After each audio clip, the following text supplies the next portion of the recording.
আজকে হঠাৎ করে আমার মেয়ে একটা সরস্বতী ঠাকুর নিয়ে চলে এসছে, দেখুন কেমন হয়েছে। দেখা যাক। আমার খুব পছন্দ, খুবই ভালো এই লাগছে দেখুন আমার। ঠাকুরটার মুখ। একদম আমার ছোট থেকে ইচ্ছে ছিল এরকম একটা সরস্বতী আমি কিনবো। হ্যাঁ, এখন আমি নিজে জব করছি, নিজের টাকা, তবে কিনতে পেরে আমি নিজের মনে খুব খুব খুব বেশি স্যাটিসফাইড। হ্যাঁ। খুব আনন্দ পেয়ে গেছি আমি। কত দাম নিয়েছে রে এটা? দেখে সেটা তো মনে বলবো হচ্ছে না। 500। হ্যাঁ, সেটা আমি বলবো না, ওটা বলবো না। দামের যেতে নেই, ঠাকুর কিনতে পারার মতো এবিলিটি হয়েছে, এটাই বড় কথা, আর কিছু না। আর ওর মা কি করছে দেখুন। চা মুড়ি কাটছে এখন। হ্যাঁ, ও ঠাকুরটা পুজো করতে হবে তো। চা মুড়ি পাঁপড় খাচ্ছি। হ্যাঁ, বলছি ঠাকুরটা পুজো করার ব্যবস্থা করতে হবে তো, তাহলে বাজার করতে হবে তো। কবে করবে? কালকে করব। হ্যাঁ, কালকে করব। কালকে। বেশ, ঠিক আছে। চা মুড়ি পাঁপড় খাচ্ছে, এদিকে ওর ব্যাগটা রেখেছে, এখনো পর্যন্ত পা হাত পা ধোয়নি, ঠাকুরের কাছেই ও দাঁড়িয়ে আছে।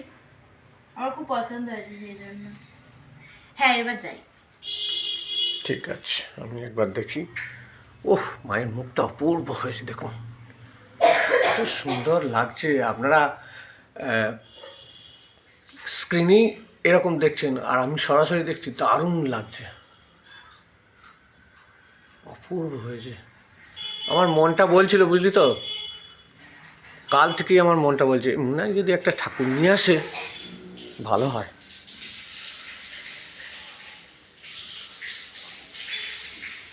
যাই, কালকে সরস্বতী পুজোর বাজারটা ভালো করে করতে হবে, পুজোটা করতে হবে।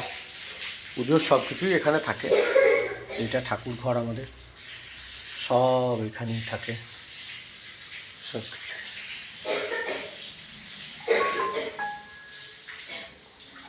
ওই যে যিনি করবেন তিনি ওখানে বসে, এটা আমার ঘর।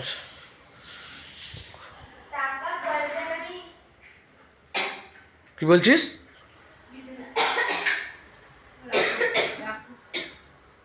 হ্যাঁ, কি বল?